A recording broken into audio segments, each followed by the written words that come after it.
Hey, what is up YouTube, and welcome back to episode 7 of my Let's Play Factorio series.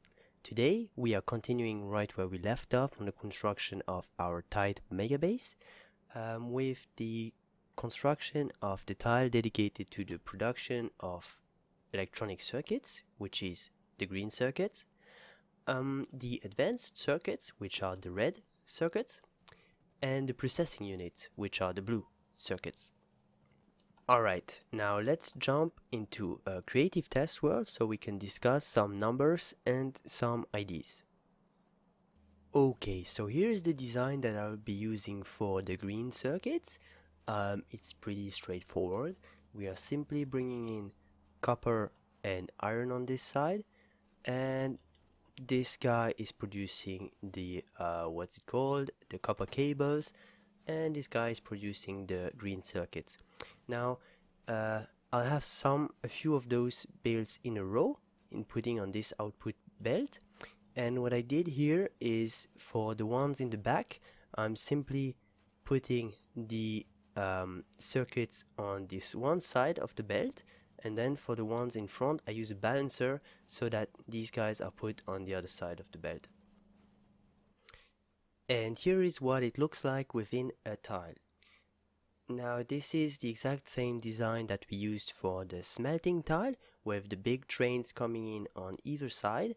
Here are the stackers, and we have the copper train unloading in the bottom of the tile, and the iron train will be unloading on the top of the tile, with the 8x8 belt balancers bringing the plates inside the factory, and we have the green circuits coming out on the sides loading this train in the middle. Both factories are the exact same, just flipped and mirror over to the other side. And the train stacker for the green circuit is right here in the middle, with the train being loaded from both sides. The only thing worth noting here is that the ore train, for the ore train we had 3x8x3 trains, and for the green circuit train those will only be 2x4.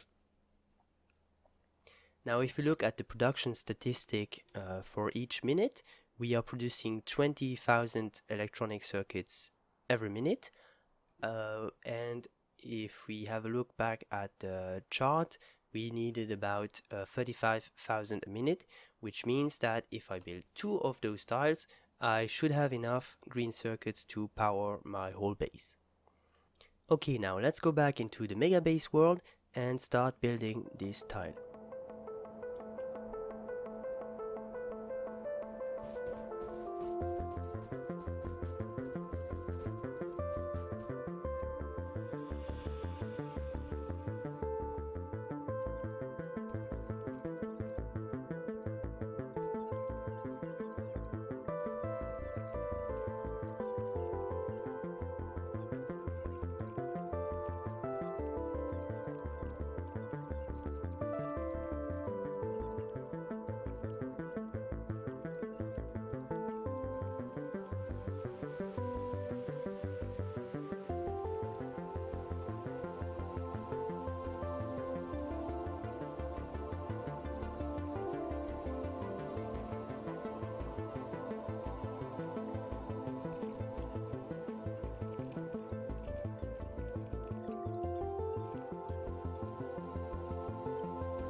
Okay guys, so just a quick update. I'm currently building the green circuit tile, but I'm just waiting for more underground belts to be built so I can finish this part right here, and they take a long time to make, which is why I upgraded this part of my base so I get more quicker. But I'm also noticing that we are currently running a bit low on power, and for that reason I'm going to build the second nuclear reactor of my reactor tile right here. And besides, we can afford it. If I have a look here, my uranium chest is almost full again with 4,000 uranium inside. So yeah, I'll go and build the second nuclear reactor as well. And there it is, guys. Now with every other tile, as you can see, it's still missing some beacons and some modules, but other than that it's working at, of course, reduced capacity. Now what I'm doing with this train is I'm taking it and bringing it right into my base up here. If I show you on the map, right here, and I'm offloading it here on my main bus so that it can help with the production of the processing unit, which I need for the modules. I've also gone ahead and added the second reactor here to my power grid, my power tile, which means that I now have 2 gigawatts of available power. Now that this is done, we can actually head back into the creative world and start talking about the advanced circuit tile. Alright guys, so here's the design that I'm going to be using for the advanced circuits. It's pretty much the same design that we had for the green circuits, with a lot of factories in a row, where the first row is producing the copper cables, and on this side I'm again side loading the circuits onto one side of the belt, and down here I'm using splitters to have to balance everything out onto a full belt.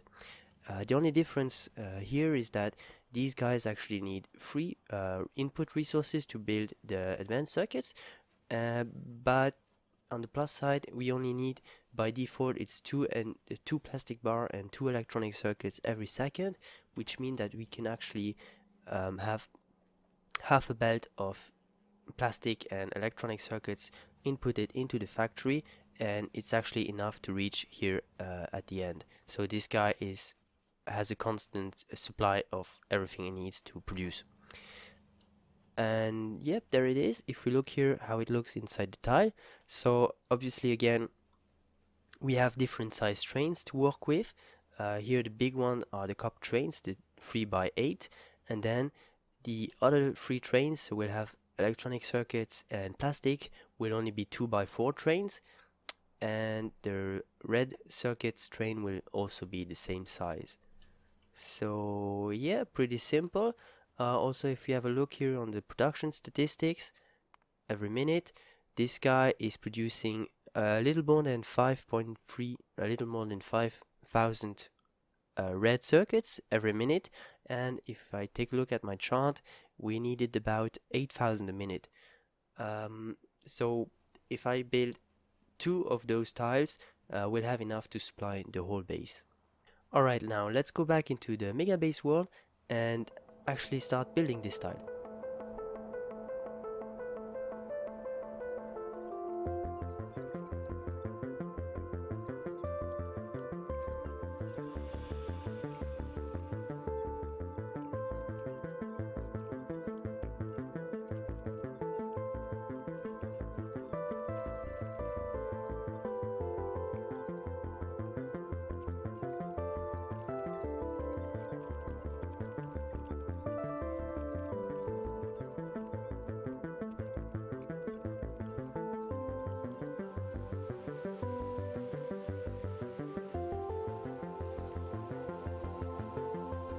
Alright guys, as you can see, I did finish building the red circuit tile.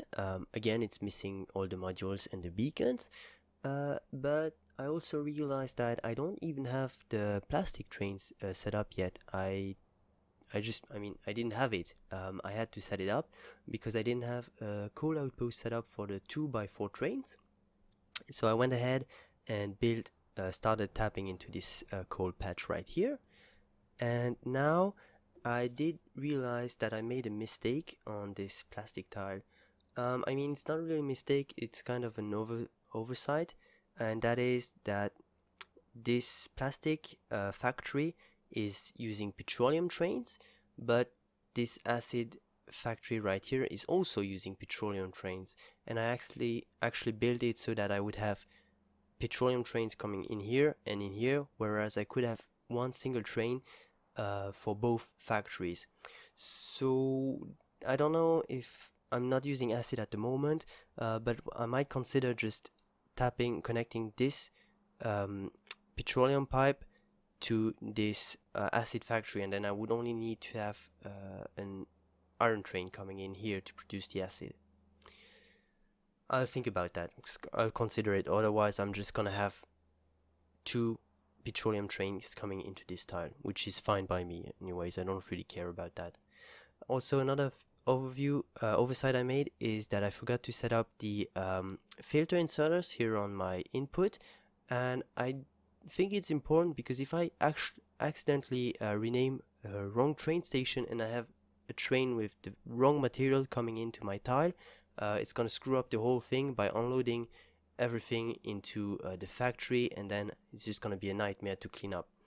That's why I set up some filter inserters into all my inputs on every tile, including here the copper unloading, and I did so on every tile here too. The loading doesn't really matter because if I have the correct ingredients inside, I'll be loading the correct materials, and also all my trains are filtered with the materials so that you cannot input the wrong materials into the train. Okay guys, so what I'm doing now is I'm taking the train that's coming from the advanced circuits tile and bringing it right here into my base and unloading it just like the electronic circuits. I'm unloading everything into the main bus to help produce the processing units, which in turn are converted into modules.